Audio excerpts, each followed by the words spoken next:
진짜 참선을 하는 것은 본래 성품을 보는 것, 그 본래 성품이 부처고 그 깨달음이라고도 표현을 하는 그것을 보는 것이 진짜 참선이다. 네, 반갑습니다. 오늘은 달마 헬맹론 본문은 이제 네 번째예요. 첫 번째 했던 건 서론 그 이입사행론을 했고, 그래서 오늘도 준비한 그게 파워포인트를 보고 하겠고요. 그리고 혹시 이게 회원분들 중 한국 계시는 분들 이메일 리스트에 다 있는지 모르겠는데, 제 파워포인트 만든 거를 제가 이메일 저한테 카톡 주시면은 카톡으로 미리 보내드릴게요. 그리고 미리 프린트해서 보시거나 화면에 띄워놓고 보셔도 되는데, 제가 일단 공유해서 같이 보겠습니다.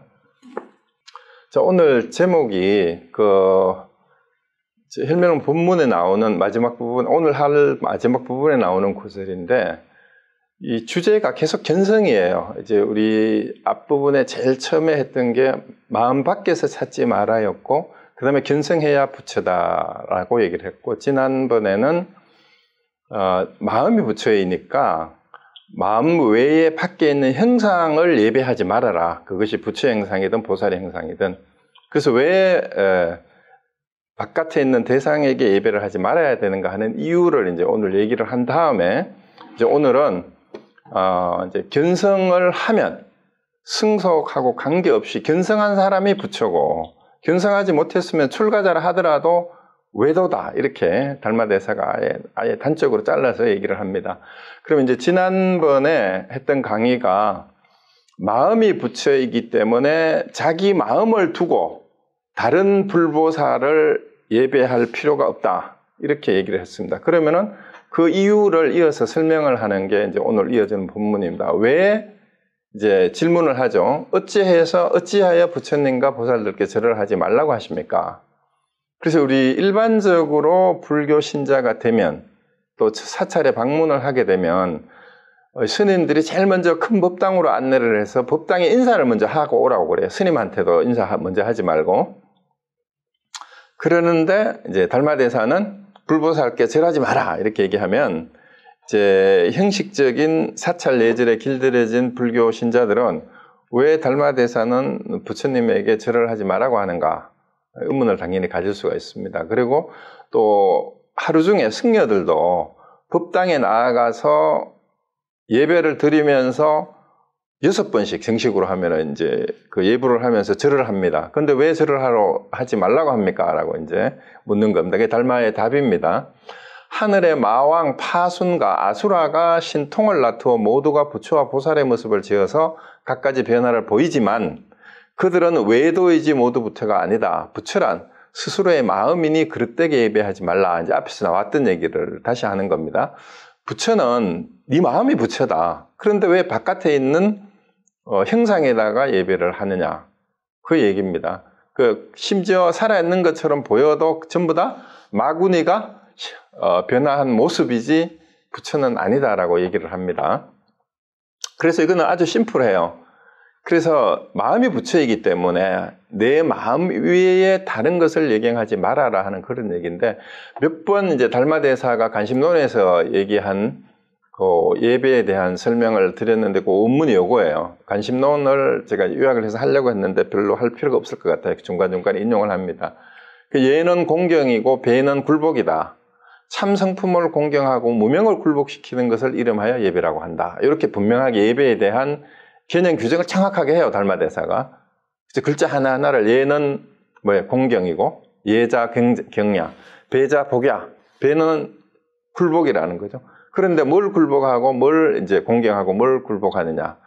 참성품이 이제 자기 마음이에요. 진성. 이걸 공경하고 무명을 굴복시키는 게 예배다 해놓고, 그 다음에 또 뭐라고 이걸 풀이를 하냐 하면은, 겉으로 드러내며 안으로 밝은 것은 오직 성품과 형상이 서로 응하는 경우에만 가능하다. 만일 겉으로 나타난 예배만을 집착한다면 안으로는 탐진치에 방종하여 항상 악한 생각을 일으키면서도 겉으로는 몸 모양을 지어 공연히 드러내어 거짓으로 예경하는 것이니 어찌 예배라 부를 수 있겠는가? 그래서 아무리 겉모양이 공손하게 법당에 들어가서 또 다른 사람을 보고 합장을 하고 예배를 하더라도 마음속에 탐진치에 찌들어 있다면 그거는 겉모양만 지어서 예경을 거짓으로 하는 거니까 다 위선이라는 거예요. 그럼 우리 일상생활에서 예배도 마찬가지입니다. 그래서 진짜 예배의 요 개념을 이제 몇 번을 말씀드렸는데 여기 이제 그 원문이 그렇습니다. 예자 격려요, 배자 복야라. 그리고 공경 진성, 굴, 복, 무명 이겁니다. 그렇게 이제 예배를 하면 되고요. 그 다음 보겠습니다. 요거는 이제 했고. 그 이어지는 이제 달마 혈맹론의 본문입니다. 부처란 산스크리트어인데 하고 서국어라고 이렇게 되어 있어요. 이제 인도. 이 나라 말로는 깨달음의 성품이라고 번역을 했어요. 각성이라고 번역했습니다. 각성. 근데 깨달음이란 신령스러운 깨달음이라 근기에 응하고 만물을 제접하며 눈썹을 치켜 올리고 눈을 깜빡이며 손을 움직이고 발을 옮기는 것이 모두가 자기의 신령스러운 깨달음의 성품이다. 자, 우리가 그냥 지금 이렇게 움직이고 있잖아요. 여러분 가만히 계시는 것 같아도 눈을 계속 깜빡이고 있어요. 그리고 호흡을 하면서 몸을 움직이고 있는데 그 주체가 바로 각성의 본체라는 거예요. 그래서 성품이 곧 마음이고 마음이 부처고 부처는 곧 도고 도가 선이니 선이라는 한 글자는 본부와 성인이 다 헤아릴 바가 아니다. 또 말하기를 본래 성품을 보는 것이 선이다 하니 본래 성품을 보지 못하면 선이 아니다 이렇게 얘기를 했어요. 그럼 여기에서 얘기하는 게 뭐냐 하면은 부처, 깨달음, 그러니까 불자, 각자, 선자가 결국 하나라는 거예요. 부처불 이거 그 다음에 깨달을 각자 각성이라고 해도 되고 그냥 각만 써도 돼요. 그 다음에 선도 심지어는 우리가 참선 하는데 뭐가 선이냐라는 거예요. 결국은 선이라는 한 글자는 본부와 성인이 헤아려서 알 수 있는 게 아니다 이 말이에요. 그래서 참선을 한다라는 것은 우리가 정려 사유수라고 이제 의역을 하기도 하고 이제 원문의 대야나라는 선나의 음력이라고 얘기를 하는데 이 생각마다 깨어있다라는 뜻이에요. 선은 모든 생각에 깨어있음. 그게 참선이라고 했을 때 선을 정려, 사유수 뭐 이런 식으로 번역을 하잖아요. 이거를. 그러니까 정려라는 말은 아주 정밀하게 미세하게 생각한다 이런 뜻이에요. 이 생각할 여자잖아. 그리고 사유수라는 말을 쓰는 거는 이제 생각을 닦는다라는 건데 저는 이 선을 정의를 하라 그러면은 생각마다 깨어있음이에요. 그 깨어있음이니까 이게 각이고 깨어있는 게 곧 부처라는 뜻이죠. 그러니까 이 선이라고 하는 것, 깨달음이라고 하는 것, 부처라고 하는 것은 헤아림이라는 말은 이제 아름아려서 미루어 짐작해서 개념 규정을 통해서는 알 수 있는 게 아니다. 이 뜻으로 이해를 하면 됩니다. 그래서 진짜 참선을 하는 것은 본래 성품을 보는 것, 그 본래 성품이 부처고 그 깨달음이라고도 표현을 하는 그것을 보는 것이 진짜 참선이다예요. 그래서 본래 성품을 보지 못하면은 우리가 참선을 한다, 뭐 위파사나, 선이라는 말은 위파사나가 다 포함되는 거예요. 위파사나든 가나선이든. 그래서 그런 모든 것들이 견성을 하지 못하면 위파사나를 하든 가나선을 하든 묵조선을 하든 그게 선이 아니라는 거예요. 근데 흔히 하는 말로 행주자와 어묵 동정, 그러니까 그 가거나 머물거나 앉아있거나 누워있거나 말을 하거나 침묵하거나 선이 아님이 없다라고 얘기를 해요. 그 말은 행주자와 어묵동정을 할 때 어떤 경우든 깨어서 행주자와 어묵동정을 하면 그게 선이지만 행주자와 어묵동정을 우리가 계속 하고 있잖아요. 그렇지만 견성을 보지 못한 채 하는 행주자와 어묵동정은 선이 아니에요. 그래서 선의 행주자와 어묵동정이 다 선이 아닌 바 없다 하지만 행주자와 어묵동정이 다 선이 아닌 바 없게 되려면 그것이 성품을 보는 행주자와 어묵동정이라야 선이다 이렇게 얘기할 수가 있습니다. 그래서 이게 결국 하나다. 깨어있다라는 것, 부처라는 것, 우리가 참 선을 한다라는 것은 수행을 한다라는 것도 결국은 성품을 보는 거니까요. 자, 그래서 앞에서 쭉 나왔던 얘기가 12구경을 외워도 소용없다라는 얘기가 여기 또 나옵니다. 설사 수많은 경전과 논설을 강설하더라도 본래 성품을 보지 못하면, 그러니까 견성하지 못하면이에요. 다만 본부일 뿐이라 부처의 법은 아니다. 지극한 도는 그윽하고 깊어서 말로는 알 수 없나니 경전의 가르침으로 어찌 미칠 수 있겠는가. 그러니까 본인이 직접 견성하지 못하면 경전의 글귀의 가르침만 가지고는 안 된다라는 얘기죠. 본래 성품을 보기만 하면 한 글자도 몰라도 얻는다. 이게 우리가 대표적인 게 바로 육조현행대사잖아요. 한 글자도 몰랐지만 육조현행대사는 깨달아서 선종의 육조가 되었어요. 그리고 성품을 보면 곧 부처이니 성스러운 본처는 본래 청정하여 더러움이 없다. 존재하는 언설은 모두 성인의 마음으로부터 이르는 작용이니 작용의 바탕이 본래 공하여 명칭이나 말로는 미칠 수 없거늘 12부경이 어찌 미칠 수 있으려. 자, 이제 요 말이 근거가 뭐냐 하면은 맨 마지막 부분에 12부경, 8만 대장경이 결국은 누구의 얘기예요? 성인의 마음으로부터 일어난 거라는 얘기예요. 즉 깨달은 사람이 생각을 말로 표현한 것을 들어서 기록해 놓은 것이 모든 경전이잖아요. 그러니까 그 바탕이, 그러니까 성인의 마음 바탕이 본래 공이기 때문에 원래 그거는 말이나 명칭으로 뭐라고 할 수 있는 게 아니기 때문에 그것을 기록해 놓은 12부경이 8만 대장경이 어찌 견성에 미칠 수 있겠느냐. 말만 따라가서는 절대로 견성할 수 없다라는 그 얘기예요. 말을 따라가서는. 그러니까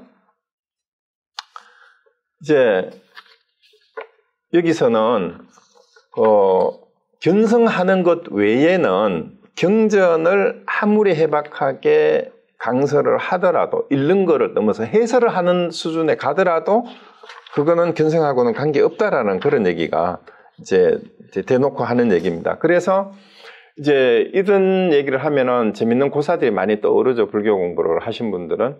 예를 들면 덕산 성감 스님, 덕산선사라고 그러죠. 덕산 탁발로 유명한 그 스님인데 이 스님이 원래 그 금강경을 강의하는 강사 스님이었다 그러잖아요. 그 소공명이 주씨라서 주금강 스님으로 금강경을 다 해설을 잘해가지고 주금강이라고 불렸던 스님인데 이분이 깨닫기 전에 이제 선종의 그 입문을 하기 전에 이제 강사로 이름을 드날릴 때 남쪽에서 이제 그 육조현행대사가 남쪽으로 와서 그 이제 선종을 퍼뜨리고 있었잖아요. 그래서 그 이제 대를 이어서 선종이 남쪽에서 주로 중국의 양자강 남쪽을 얘기해요. 유행을 하고 있었는데 이제 그 북방 출신인 북쪽 출신인 이 주금강 스님이 한 글자도 몰라도 견성만 하면 된다라는 이 말을 인정을 할 수가 없는 거야.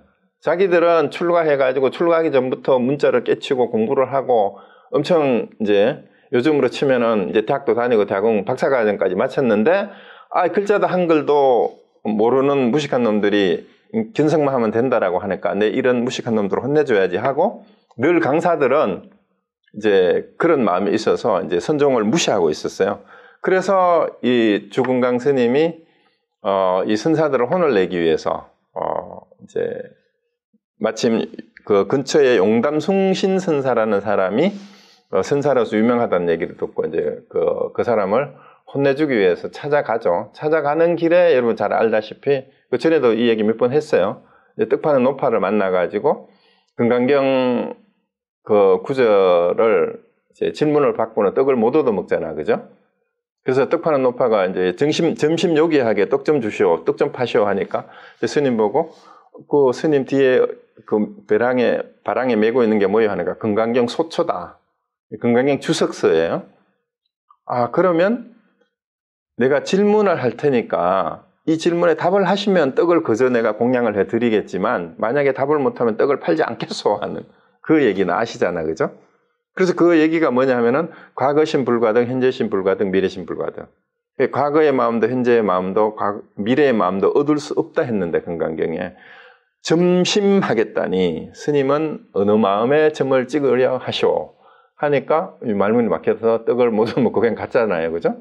그러고 이제 그래도 응담사에 올라갔어요. 응담사에 있는 응담숭신선사를 찾아가서 그게 용용자에 못담자인데 그래도 기가 아직 덜 죽고 이제 대문을 박차고 들어가면서 용담에 왔는데 용도 없고 뭣도 없구나 하고 이제 들어갑니다. 용담사에 가서. 그러니까 이제 법당에 앉아서 참선을 하던 용담숭신선사가 문을 열고 한쪽 발을 내디디면서 여기가 용담일세 이렇게 얘기를 하니까 또 말문이 막혔죠. 그래서 결국은 직접 대면을 해서 오히려 혼을 내려갔는데 오히려 깨갱하고 꼬리를 내리고는 이제 저녁 늦게까지 질문을 합니다. 그 대화를 나누다가 이제 늦었으니까 그만 물러가서 쉬라 했는데 이제 문을 열고 이제 객실로 옛날 시골집은 그 방문을 열고 나오면은 바깥으로 이렇게 나와가지고 다른 방으로 가잖아요. 근데 신발을 벗어놨는데 너무 어두워서 신발을 찾을 수가 없어요. 그래 너무 어둡습니다. 어두워서 신발을 찾을 수가 없습니다. 하니까 불을 켜가지고 이렇게 건네는데 받으려고 하는 순간 훅 불어서 꺼버리잖아요. 근데 그 순간에 깨달았대요. 요게 좀 미묘하죠. 어둡습니다 하니까 불을 켜서 줘요. 근데 불을 받으려고 하니까 불어서 꺼버립니다. 근데 꺼버리는 순간에 깨달았대요. 요게 뭘 깨달았는지를 한번 생각을 해보세요. 그러고 나서 이제 다시는 옛 스님들이, 노스님들이 직지인심 견성승보를 한다는 말을 다시는 의심치 않겠습니다. 이제 견성승보를 한다라는 걸 무슨 뜻인지 알았다는 얘기죠. 그러고 그 다음날 아침에 일어나서 자기가 이게 여기 없나? 들고 다니던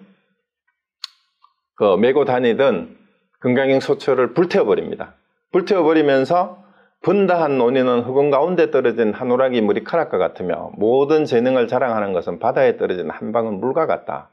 그러니까 쓸데없이 말이 많아도 그 큰 허공에 비유를 하면 그 말은 우리 흑원 가운데에 머리카락 하나하고 같은 거고 아무리 재주가 뛰어나다고 하더라도 바다 한가운데 물방울 같다라는 그런 얘기예요. 그만큼 이게 사소한 것에 불과하다라는 그런 뜻입니다.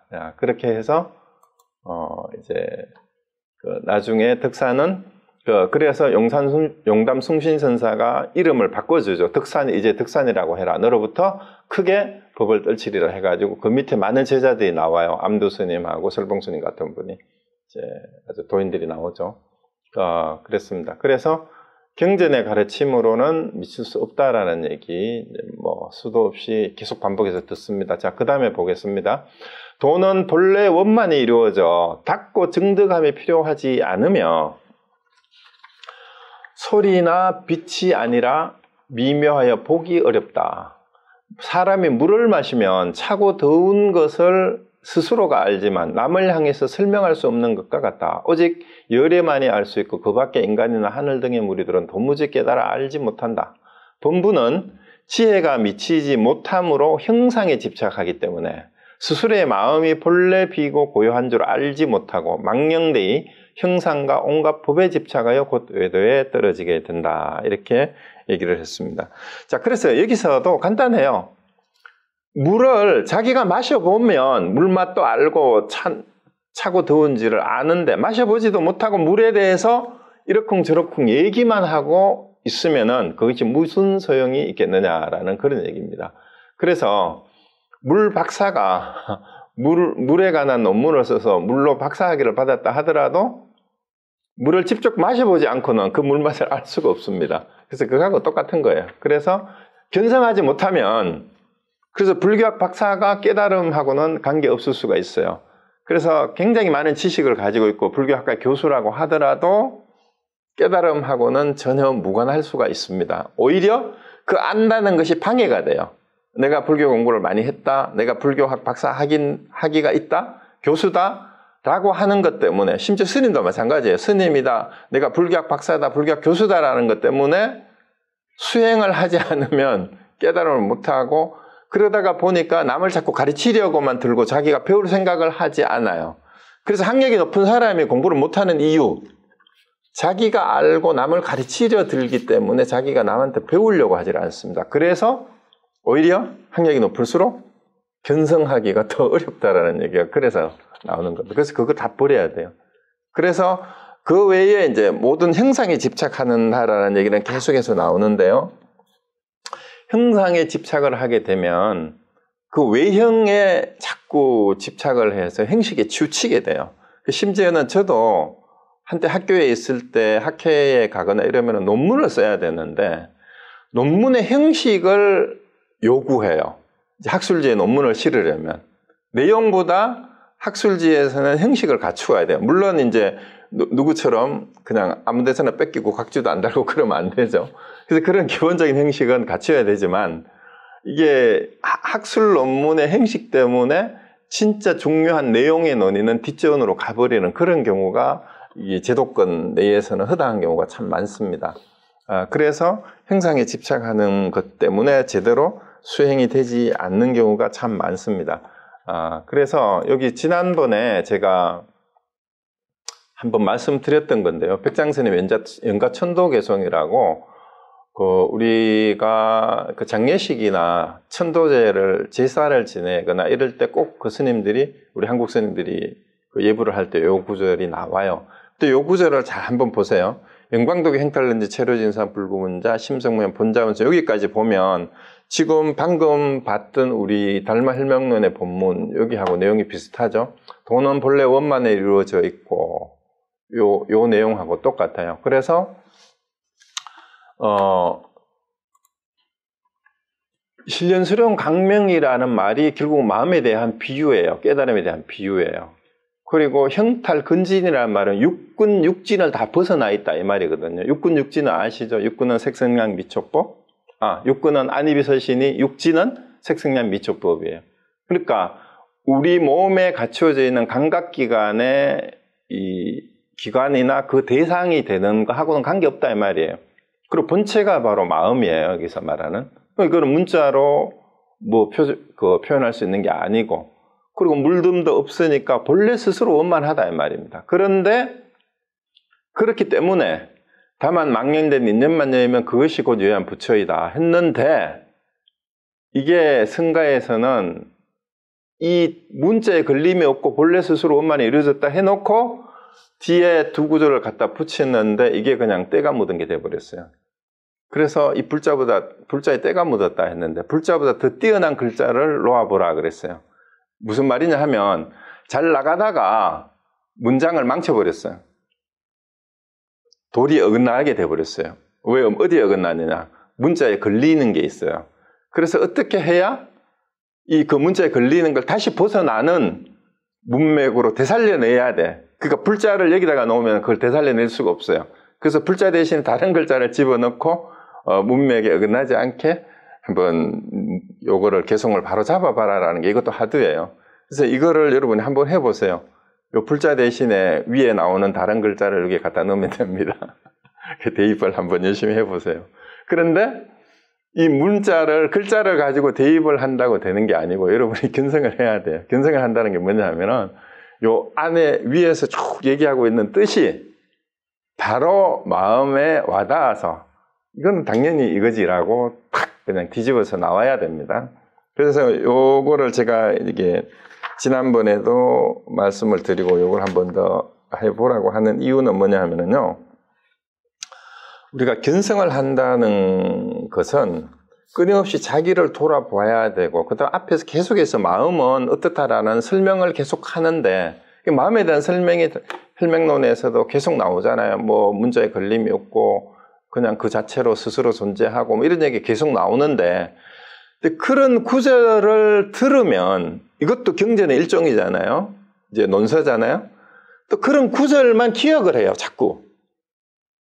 그러니까 물에 대해서 진짜 이제 생수가 아니면 약수가 좋은 게 있다라는 얘기만 자꾸 듣고는 그럼 마시면 되는데 이게 왜 좋은지만 얘기만 하고 있고 그걸 묘사만 자꾸 하고 있단 말이에요. 아니면 시를 쓰고 그걸로 음악을 만들고 그림을 그리고 해도 그거는 견성은 아니다 이 말이에요. 그러니까 경전에서 얘기하고 있는 것을 심지어는 혈맥론에서 얘기하고 있는 거 이런 얘기를 혈맥론을 달달달 외운다 한들 자기가 견성을 하지 않으면 혈맥론을 공부한 게 아무 소용이 없다라는 얘기를 한 번 더 강조하기 위해서 그래서 자기 스스로 그 마음을 깨달아야 돼요. 그래서 그 깨닫는 도구가 이제 학습 방법이 이런 문제들이에요. 그래서 이거를 통해서 여러분이 한번 직접 확인을 한번 해보십시오. 자, 그래서 이거 제가 다시 한번 더 안내해 드리고요. 다시 혈맥론 원문입니다. 모든 법이 마음에서 생긴 것임을 알면 집착이 있을 수 없으리니. 왜냐하면 우리가 집착하고 애착하는 것도 내 마음에서 다 나온 거잖아요. 그러니까 집착하면 알지 못한다. 집착하면은 항상 그 집착하는 마음 때문에 욕망이 생기고 애욕이 생기고 아니면 화가 나거나 뭐 이렇게 되는 거예요. 그러면은 자기가 일으킨 마음의 감정의 노예가 되어서 거기에 끌려가게 되죠. 그게 소외된 모습이에요. 그래서 만일 본래 성품을 보면 12부경이 모두가 부질없는 문자이다. 그러니까 옛날 선사들이 성서 스님도 그 얘기 하잖아요. 팔만대장경이 다 똥 닦는 휘주로다. 부처는 똥박대기다. 이렇게 얘기를 하는 이유가 그거예요. 왜? 내 마음이 부처인데 그게 불상을 금붙이로 만들던 나무로 아무리 이쁘게 조각을 잘 해놓든 예술품으로서는 뛰어나지만 그게 부처는 아닌 거죠. 그래서 다 부질없는 문자이고 부질없는 형상일 뿐이다라는 거예요. 수많은 경전과 논설은 다만 마음을 밝혔을 뿐이니 말 끝에 개합하여 알면 교법이 무슨 소용이 있겠는가. 그러니까 모든 경전은 논설은 달을 가르치는 손가락에 불과하다 이 말이에요. 손가락질에 불과하니까 달을 바로 자기가 보고 알면 된다 이 말이죠. 그 지극한 진리는 말이 끊어진 것이고 교법은 말씀일 뿐이니 진실로 도가 아니다. 이 말이 도가 아니라는 얘기예요. 도는 본래 말이 없으므로 말과 교설은 허망한 것이다. 이렇게 얘기를 했어요. 그래서 왜 이렇게 자꾸 얘기를 하는가 하면은 시대적 배경으로 봤을 때 선종이 자리를 잡아야 되는데 선종은 교종보다는 후대에 출발했잖아요. 그러니까 교종은 이미 중국에서 유식종하고 유식학하고 하엄종하고 법상종, 법화종이죠. 이게 들어와가지고 엄청나게 이제 그 위세를 떨치고 많은 논서들이 나와서 이론서들이 쏟아져 나오고 있었고 많은 지식인들이 그 불교 경전에 공부를 하면서 또 승려들이 공부를 하면서 그 지식 공부에 매몰돼 있고 깨달음하고 멀어져 가는 모습을 보고 이 얘기를 하는 거예요. 그리고 형상을 보고 절을 한다라는 거는 정토종이 기복신앙을 하면서 자꾸 우상숭배를 실제로 하고 있는 거죠. 그때 선종이 이제 자리를 잡으려고 하니까 이 교종과 정토종의 왜곡된 수행 풍토와 이제 신앙 풍토를 바로잡기 위해서 이거를 이런 식으로 이제 계속해서 아주 강력하게 이렇게 비판을 하는 겁니다. 근데 오늘날도 마찬가지예요. 오늘날 우리 21세기에 한국이나 미국 전 세계에 이 철학이나 종교학이나 불교학을 하는 사람들도 보면 전부 다 말만 많고 정말로 자기 수행을 하는 사람은 오히려 없어요. 그래서 말과 교설을 가지고 말과 교설을 잘하는 사람이 세상에서 잘난 사람이 되어 있어요. 그런 사람이 다 박사고 교수고 이제 큰 자리를 차지하면서 지도자 인연하고 있다 이 말이에요. 자기는 깨달음이 없으면서. 그게 고대로부터 동서양이 다 그랬던 것 같아요. 소크라테스 당시에도 그랬잖아, 그죠? 그래서 플라톤이 오죽하면 국가론에서 동굴의 비유 같은 걸 통해서 그 그림자 놀이를 잘하는 그 사람들이 동굴의 비유 국가론에 보면 그런 거 있잖아요. 이제 제수들이 목에 고정이 돼가 칼을 차고 벽에 비친 자기 그림자들을 보는데 거기에서 잘난 사람은 벽에 비친 그림자를 방향이 어디로 바뀔지 잘 알아맞추는 사람이 지도자예요. 왜냐하면 동굴 바깥에 뒤쪽에서 해가 떴다가 지면서 이게 그림자가 바뀌잖아. 그런데 이 그림자가 이게 허망한 것인 줄 아는 이제 밖에서 태양을 보고 온 사람은 야, 그 그림자는 쓸데없는 거다.